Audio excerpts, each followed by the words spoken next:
ዛሬ እንግዲህ በኤጂአይ ፕሮፌሰር ክላውስ ሽዋብ ማን ነው እዚህ ውስጥ የተቀመጡ ነገሮች የሁላችንም ህይወት ኢምፓክት ስለሚያደርግ ወደ እናንተ ይዤ መምጣት ወድጃለሁ። አራተኛው የኢንዱስትሪ አብዮት መፈናቀልን ሊፈጥር የሚችል አይነት የኢንዱስትሪ አብዮት ነው። ዛሬ ላይ ሪሰፕሽን ላይ ተሰራ የነበረችውን ሴት የዛሬ ሳምንት ሮቦት ሊተካት ይችላል። ድሃው ህይወቱ ይነካል በአራተኛው የኢንዱስትሪ አብዮት። ኢላን መስክ ሰዎች ቢሰሩም ባይሰሩም ደሞዝ እንዲከፈላቸው የማድረግ ስርዓት ማስፈን ነው ብሎ ያምናል። እንዴት ነው የግለሰቡ ፍላጎት ጉዳይ አሳልፎ ለድርጅቶች ለኮርፖሬሽኖች ሰጥቶ አርፎ መተኛት የሚቻለው? አርቲፊሻል ኢንተለጀንስን ተጠቅመው ኦፕሬት የሚያደርጉ ጉዳዮች በጠቅላላ ሰዎች የሚሰሯቸውን ስራዎች ይነጥቃሉ። ወደፊት ዘለን ወይ ተስፈንጥረን ከሁሉም ጋር እኩል ሆነናል። ኤአይን ኢትዮጵያም ውስጥ እንዲኖር የአሜሪካ ዋናው ሲሊኮን ቫሊ ውስጥ እንዲኖር እኩል አድርጎ የፕሮፌሰር ክላውስ ሽዋብ ዋነኛ ሶሉሽን ፖይንት አድርጎ ያቀረበው።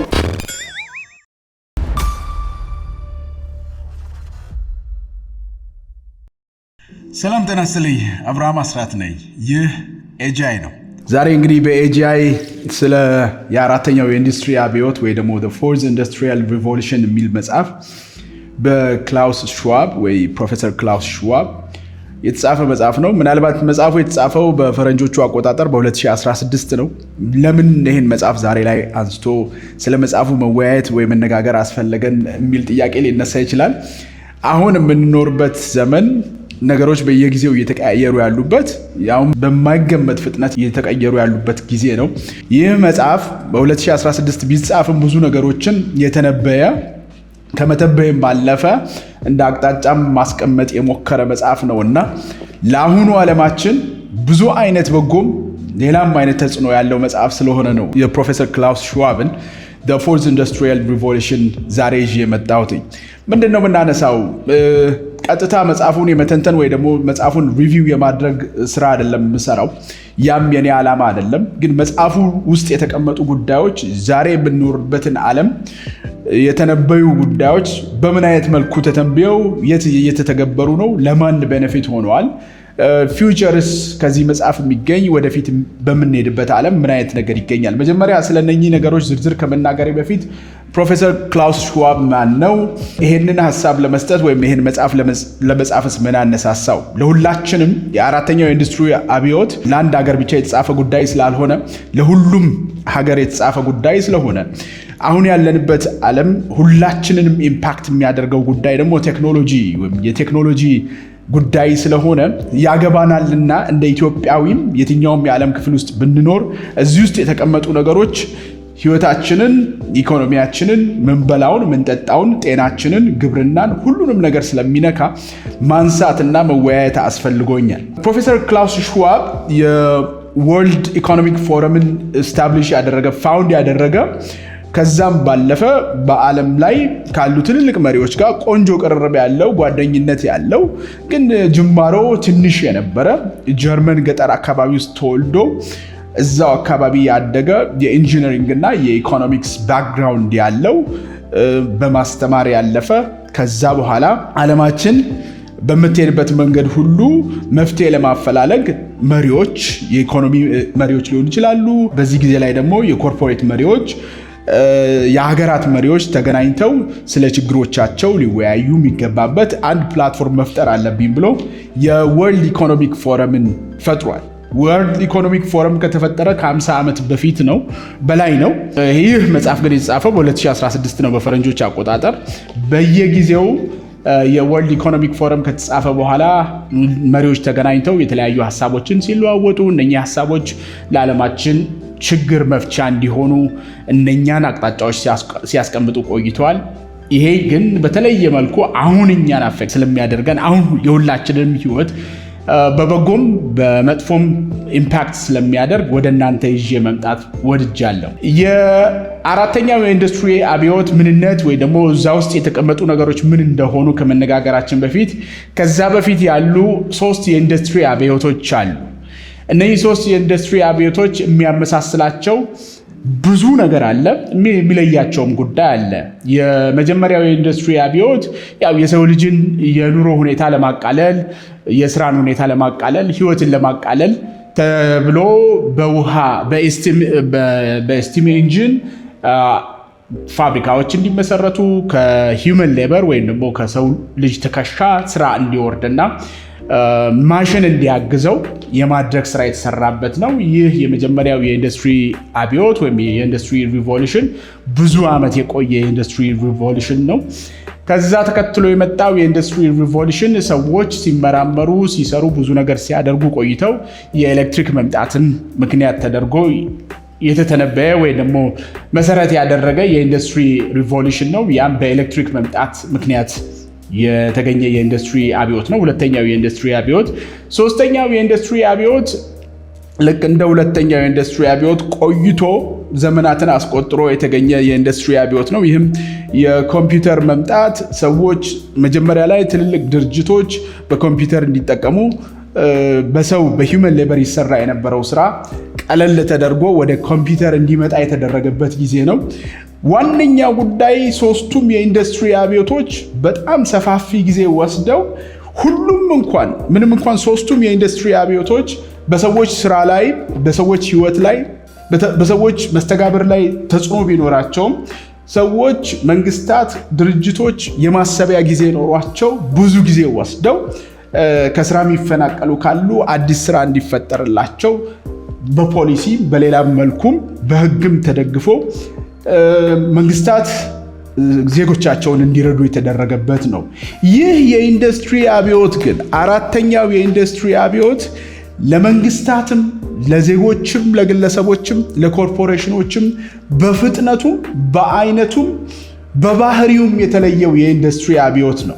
ይህ የኢንዱስትሪ አብዮት የሰዎችን ጤና የሚነካ የሰዎችን መስተጋብር አሁንም የሚነካ ግን የሚነካበት መንገድ በጣም ሰፊ አቮይድ የማይደረግ ወይም ደግሞ ሂድልኝ ከዚህ የማይሉት በየዕለት ተዕለት ኑሮ ላይ ገብቶ ዲስራፕት የሚያደርግ መፈናቀልን ወይም ደግሞ መሰናክልንም ሊፈጥር የሚችል አይነት የኢንዱስትሪ አብዮት ነው። መጽሐፉ የተጻፈበት አውድ ጠቅላላው አውድ ፕሮፌሰር ክላውስ ሽዋብ መጪው ዓለምን በደንብ ተረድተን እንድንሄድ ህብረተሰቡ ወይም ደግሞ ዜጎች ዓለም ላይ ያሉ የትኞቹም ዜጎች በቴክኖሎጂ አፌክት ስለሚደረጉ ወይም ቴክኖሎጂ ህይወታቸውን ስለሚነካው ሪስኪልና አፕስኪል እያደረጉ መሄድ አለባቸው የሚል ድምዳሜ ነው የያዘው።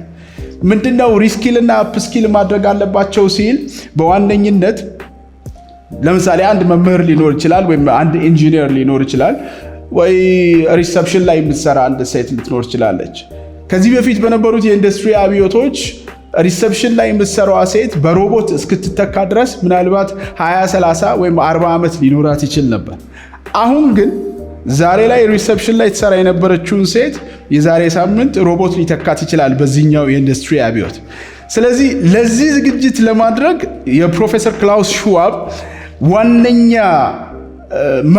የመፍትሄ ፖይንት ወይም ደግሞ የሶሉሽን ፖይንት አድርጎ ያቀረበው ይህች ሪሰፕሽን ላይ ትሰራ የነበረች ሴት ራሷን አስተምራ ሪስኪል አድርጋ በሌላ ስራ መሰማራት መቻል አለባት፣ ትሬን መደረግ አለባት፣ ወይንም ደግሞ ለምትሰራው ስራ የቴክኖሎጂ እገዛ እንዲኖራት ቴክኖሎጂካሊ ሊትሬት መሆን አለባት ብሎ ነው ሶሉሽኑን የሚያመጣው ወይም መፍትሄውን የሚያመጣው።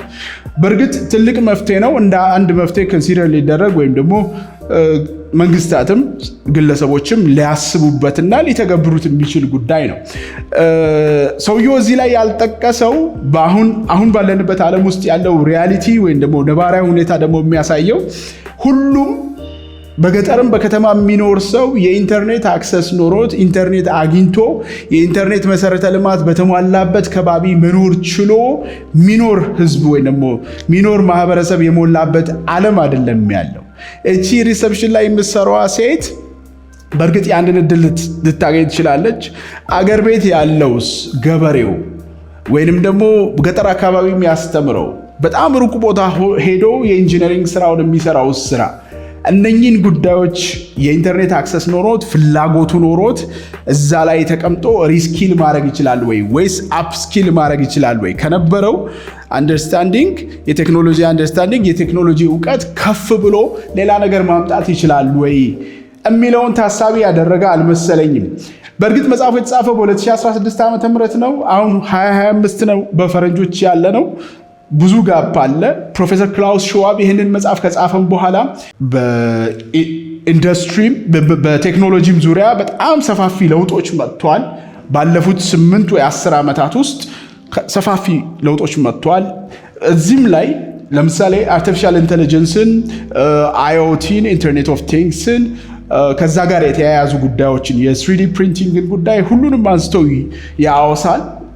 ግን ዛሬ ላይ ባለንበት ዓለም ውስጥ ደግሞ ጀነሬቲቭ ኤአይ እንደ ቻት ጂፒቲን ወይ ተመሳሳይ ጉዳዮችን ይዞ መጥቷል።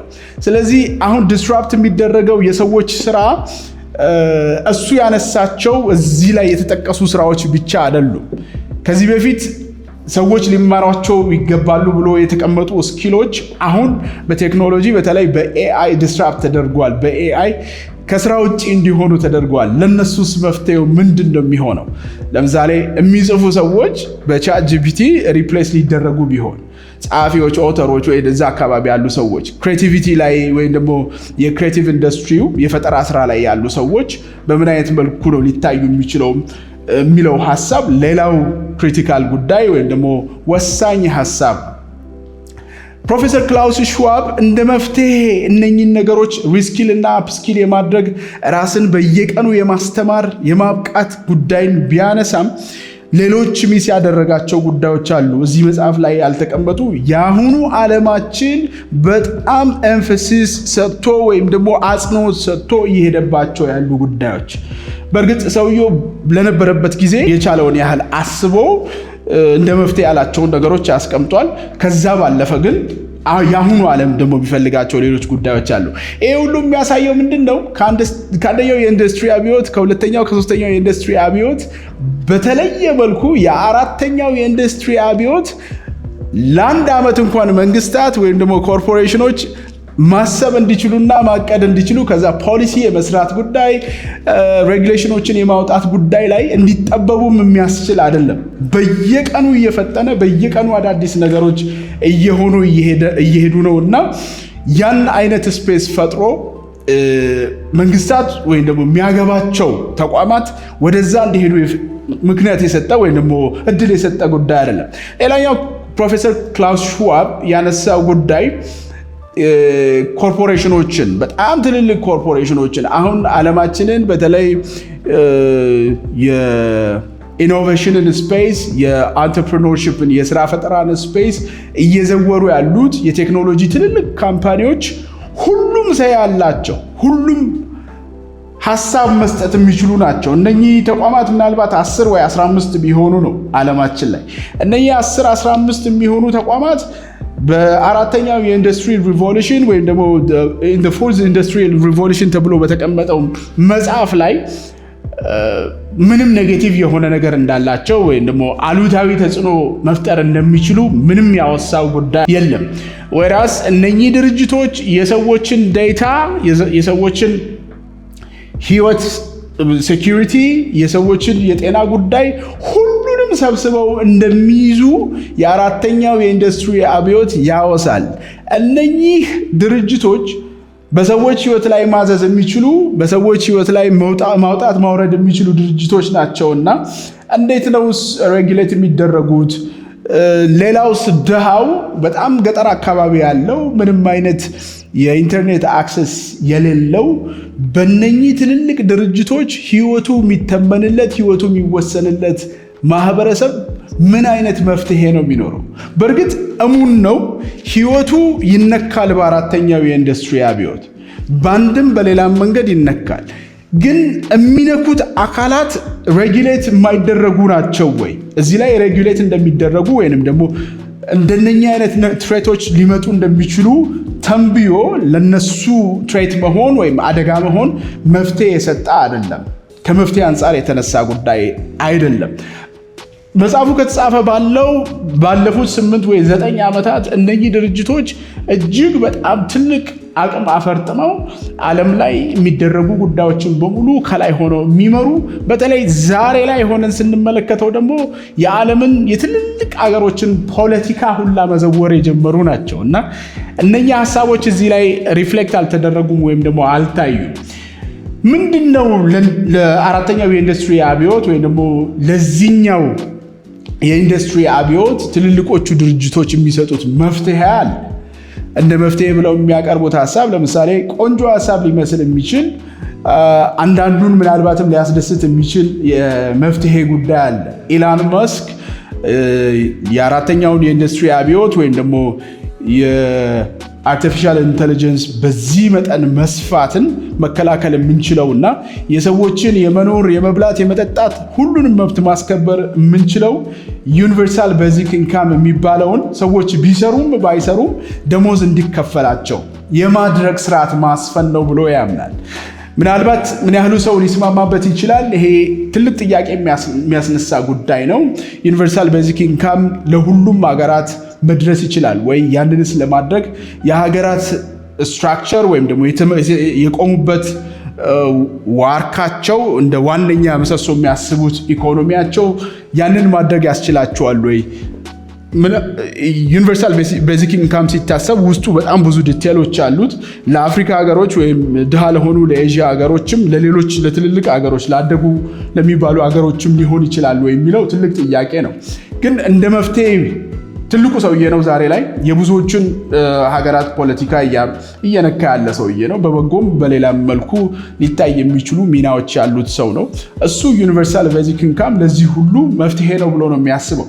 ችግሩን እንዳለ አይክድም። ችግሩ አለ፣ እንደ ችግር ዓለም እየተጋፈጠችው ያለ ጉዳይ ነው ብሎ ያስባል።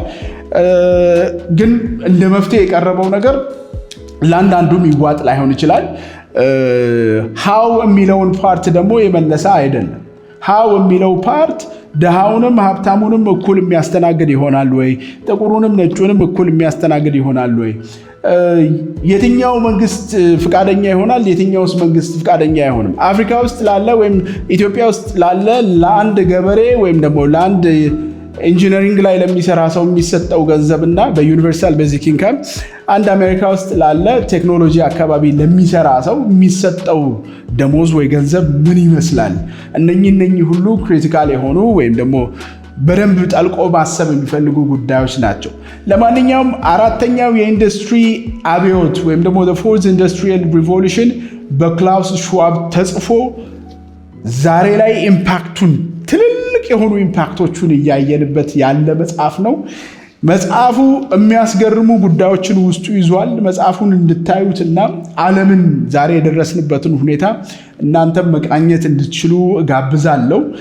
ሌላ ክሪቲካል የምላቸውን ወይም ደግሞ ወሳኝ የምላቸውን ነጥቦች ላንሳ ከመጽሐፉ። መጽሐፉ ሁሉንም ሀገር አፌክት ያደርጋል ወይ ሁሉንም ሀገር በእኩልነት ይነካል ሲባል ለምንድን ነው? በዋነኝነት አራተኛው የኢንዱስትሪ አብዮት አካላዊ የሆኑ ጉዳዮችን፣ ባዮሎጂካዊ ወይም ደግሞ ስጋ ለበስ የሆኑ ጉዳዮችን እና ቴክኖሎጂካዊ በዲጂታል ዓለም ያሉ ነገሮችን ሁሉንም አንድ ላይ ያመጣ ነው። ለምሳሌ አንድ ሰው ሰዓት ያደርጋል፣ ዲጂታል ሰዓት እጁ ላይ ያደርጋል። ዲጂታል ወቹ ወይም ዲጂታል ሰዓቱ ስለ ልቡ ምት ይነግረዋል፣ ወይም ደግሞ በቀን ምን ያህል እንደተራመደ ይነግረዋል። ይሄም ሁለቱም ፊዚካል ፕሬዘንስ አላቸው ወይም ደግሞ ፊዚካሊ የምናያቸው ጉዳዮች ናቸው። ከጤናውም ጋር የተያያዘ ነው ማለት ነው። ጤናውን እዚህ ላይ ያገኛል። ራሱን ከዲጂታሉ ዓለም ጋርም አዋህዶ ይሄዳል ማለት ነው። ምንድነው ክሪቲካል የሚሆነው? እንደነኛ አይነት ነገሮች ዴታን ለተቋማት እየሰጡ ይሄዳሉ። የሰዎች የጤና ዴታ ሊሆን ይችላል። የሰዎች ሌላ የአክቲቪቲን ባዮሜትሪክን የሚመለከት ሰዎች የሚወዱት የሚጠሉት ነገርን የመስጠት ጉዳይ ሊሆን ይችላል። ይህንን በተለያዩ መልኩ እናየዋለን። ለምሳሌ ሶሻል ሚዲያ ስንጠቀም አንዳንድ የሶሻል ሚዲያ አፕሊኬሽኖች የኛን ፍላጎት የተጠቃሚውን ፍላጎት ወስደው ያንን ጋዘር የተደረገ ዴታ ወይም ደግሞ የተሰበሰበውን ዴታ ለሌሎች ይሸጡታል። በሚሸጥበት ሰዓት ስለዛ ሰው ፍላጎት፣ ስለዛ ሰው ሳይኮሎጂ፣ ስለዛ ሰው አካሄድ ምን እንደሚያስደስተው ምን እንደሚጠላ ሁሉንም አጥንተው ነው የሚወስዱትና የሰዎች ፕራይቬሲ ላይ የግለሰቦች ፕራይቬሲ ላይ ከፍተኛ ተጽዕኖ አለ። ይህንን ፕራይቬሲ ሬጉሌት ለማድረግ ወይም ደግሞ ፕራይቬሲው እንዲጠበቅለት ግለሰቡ ከፍተኛው ሚና የሚጫወቱት ኮርፖሬሽኖች ናቸው። ልክ እንደ ፌስቡክ ያሉ ወይ ጉግል ከዛ ጋር የተያያዙ ትልልቆቹ ኮርፖሬሽኖች ናቸው። እንዴት ነው የኛን ጤና ጉዳይ፣ የኛን ፍላጎት ጉዳይ፣ የግለሰቡን ፍላጎት ጉዳይ አሳልፎ ለድርጅቶች ለኮርፖሬሽኖች ሰጥቶ አርፎ መተኛት የሚቻለው? ከዛም ባለፈ የሰርቬይላንስ ጉዳይም አለ። ሰርቬይላንስ ጉዳይ ተደጋግሞ የሚነሳ ጉዳይ ነው። የአራተኛው የኢንዱስትሪ አብዮት ሲነሳ የሰርቬይላንስ ጉዳይ ሲባል ምንድነው? ሰዎች ያላቸውን ከፊዚካል እና ዲጂታል ያላቸው ንክኪ ወይም ደግሞ ያላቸው ሪሌሽንሺፕ በጣም የጠነከረ ስለሆነ መንግስታት ወይም ደግሞ ከዛ ጋር ሪሌት የሚያደርግ የሚያያዝ ስራ የሚሰሩ ተቋማት ስለ ሰዎች የት መሆን፣ ምን መስራት፣ ምን ማድረግ ሪል ታይም ዳታ ይኖራቸዋል። ስለዚህ እነኛን ግለሰቦች ማኒፑሌት ማድረግ ሊችሉ ነው ማለት ነው። በእርግጥ ጥቅም ሊኖረው ይችላል። አንዳንድ የሚመጡ ትሬቶችን፣ አንዳንድ የሚመጡ አስከፊ ነገሮችን ለማስወገድ ሊጠቅም ይችላል። ግን ያ ግለሰብ በየትኛውም በገባበት በወጣበት መንገድ ላይ ኮርፖሬሽኑ ወይ ደግሞ የእሱ ዳታ ያለው አካል መንግስትም ሊሆን ይችላል፣ ሊጎዳው ቢፈልግም እንደዛው ሊጎዳው ይችላል ማለት ነው። ሌላው አራተኛው የኢንዱስትሪ አብዮት በጣም ክሪቲካል ሆኖ የያዘው ግን እንደ መፍትሄ ምንም መፍትሄ ያልሰጠበት ጉዳይ የድሃውንና የሀብታሙን ልዩነት ያለየ መሆኑ ነው። አራተኛው የኢንዱስትሪ አብዮት ሙሉ በሙሉ በሚባል ደረጃ በብዛት የሚጠቅመው ሀብታሙን፣ ገንዘብ ያለውን ማውጣት የሚችለውን ትልልቅ ድርጅቶችን ኦውን ማድረግ የሚችለውን የዲጂታል ኢንፍራስትራክቸር ወይም ደግሞ የዲጂታል መሰረተ ልማት በሰፊ ያለውን አካል በዛው መጠን እንዲያድግለት ያደርጋል። ሌላውስ ድሃውስ ምንም የሌለው ምን አይነት ኑሮ ነው የሚኖረው? ምናልባት እናንተም ልክ እንደ የዓለማችን ቁጥር 1 ሀብታም እንደዚህ ሰው ዩኒቨርሳል ቤዚክ ኢንካምን ኢንትሮዲውስ ተደርጎ ያንን መቀበል ብንችል ብላችሁ ታስቡ ይሆን? አላቅም። ሀሳባችሁ ኮሜንት ላይ ታስቀምጡ ትችላላችሁ። ግን አሁንም በድሃውና በሀብታሙ መካከል ያለው ጋፕ እጅግ በጣም የሰፋ ነው። እነኛ መጀመሪያ ላይ ያነሷቸው ሰዎችስ ሪስኪል እና አፕ ስኪል እንዲያደርጉ በዚህ ሰውዬ የተነገራቸው ሰዎች ሪስኪል እንዲያደርጉ የዲጂታል መሰረተ ልማቱ ያልተሟላላቸው፣ አካባቢያቸው ላይ ኮምፒውተር የሌላቸው ወይም ደግሞ አንዱ ገበሬ ኮምፒውተር ምን እንደሆነ የማይገባው ወይም ደግሞ ኮምፒውተር ለምን ጥቅም እንደሚውል የማይገባው ሰውዬ ምን ተብሎ ተምሮ ነው አፕ ስኪል ማድረግ ወይ ደግሞ ሪስኪል ማድረግ ስኪሉን መቀየር የሚችለው? በእርግጥ ሰጀስት የሚያደርገው ጉዳይ አለ። ያ ገበሬ በትራክተር ያርስ ከነበረ ወደ ድሪፕ ኢሪጌሽን ወይም ደግሞ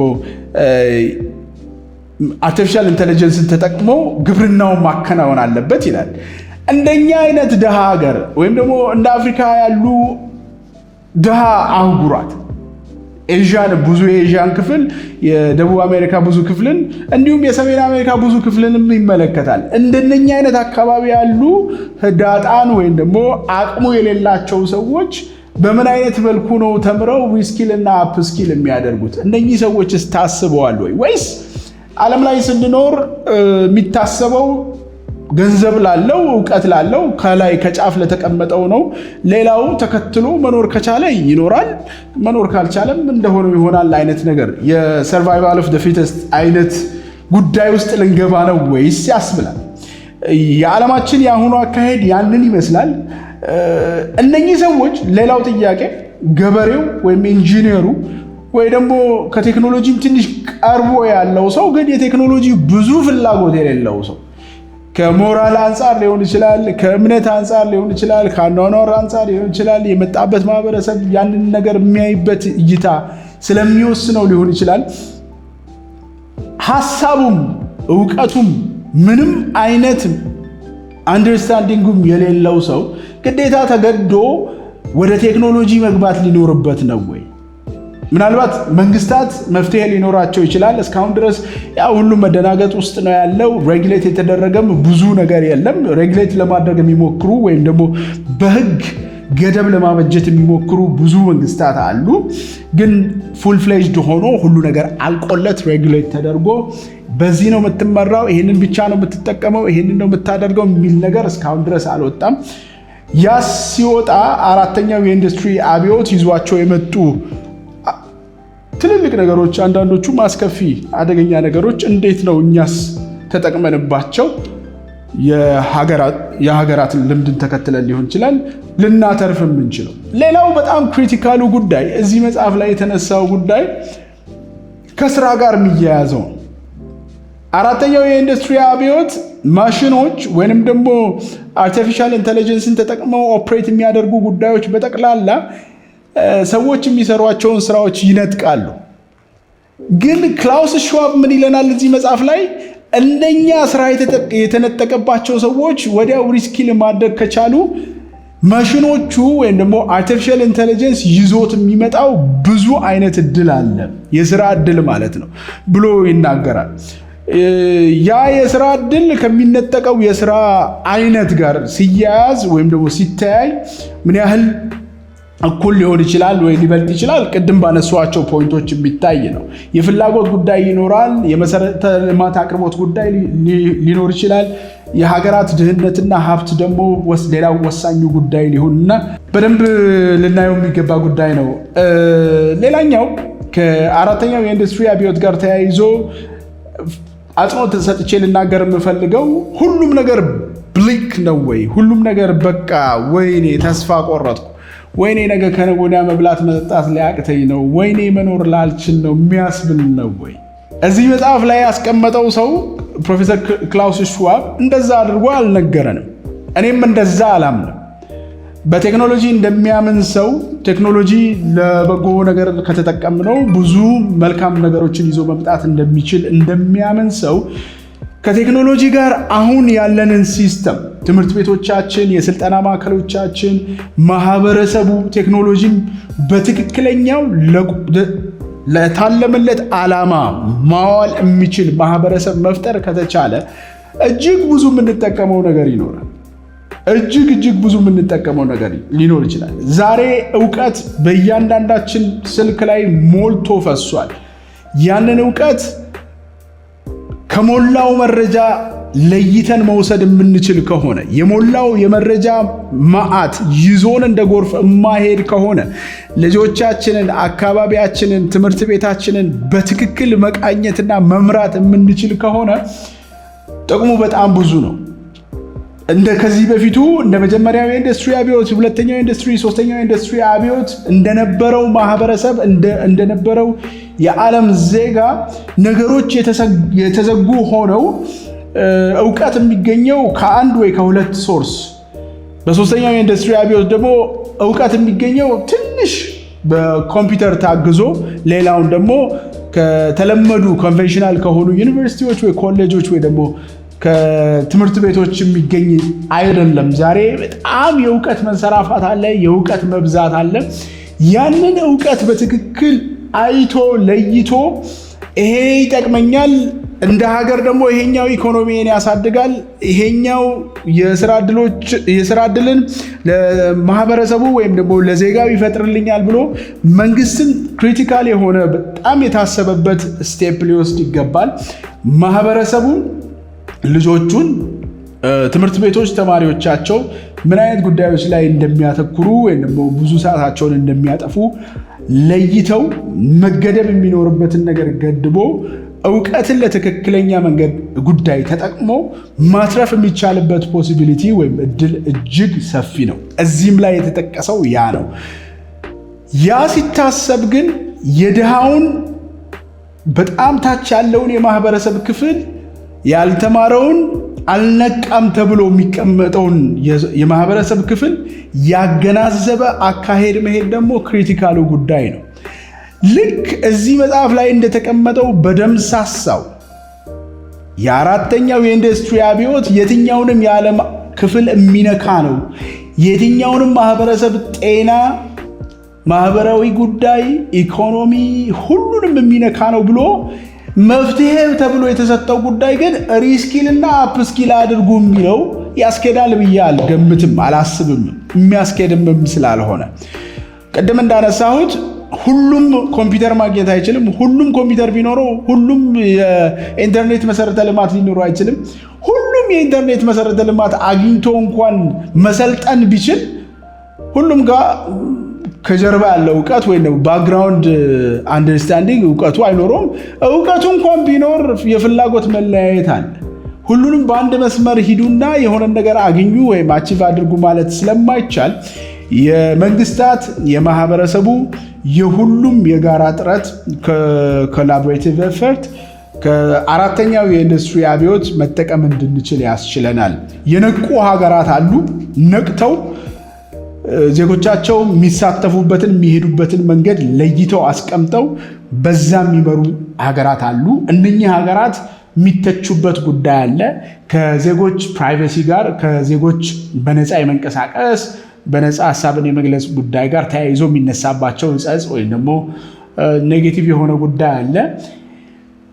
ያ እዛም ውስጥ መግባት እንዳይኖርብን ከሁሉም አቻችሎ የሁሉንም ጥቅም ወስዶ ትክክለኛ የሆነው መንገድ ላይ ማረፍ ለብዙዎቻችን መዳን ይሆናል። ለዚህ ዓለም ላለን ኑሮ ለዚህ ዓለም ላለን ውድድር ቀዳሚ እንድንሆን ያስችለናል። ምንድነው ድሃ ሀገሮች ምንም አይነት አጋጣሚ ኖሯቸው ሊቀድሙ የሚችሉበት መንገድ የለም ወይ የሚለው የመጨረሻው ፖይንቴ ነው። የድሃ ሀገሮችን ከፎርዝ ኢንዱስትሪያል ሪቮሉሽን ወይም ደግሞ ከአራተኛው የኢንዱስትሪ አብዮት ሊመጣባቸው የሚችለውን መከራ ለማንሳት ሞክሬያለሁ። ብዙ መከራ ከኢንካም መለያየት ጋር ተያይዞ ከመሰረተ ልማት እኩል ያለ መሆን ጋር ተያይዞ ከብዙ ጉዳዮች ጋር ተያይዞ ሊመጣባቸው የሚችለው መከራ ብዙ ነው። አንዱ ትልቁ ግን እድል ትልቁ አድቫንቴጅ ለሁሉም ለነቃ ከፊት ለተሰለፈ የተቀመጠ አድቫንቴጅ ምንድን ነው? ልክ ከዚህ በፊት እንደነበረው በአንደኛው በሁለተኛው በሶስተኛው የኢንዱስትሪ አብዮት ጊዜ እንደነበረው ሰዎች ወይ ሀገራት ዜጎች ስለ አንድ ጉዳይ ከመጀመሪያ ጀምሮ ተከታትለው ከመጀመሪያ ስቴጁ ለምሳሌ በስልክ ምሳሌ መውሰድ እንችላለን።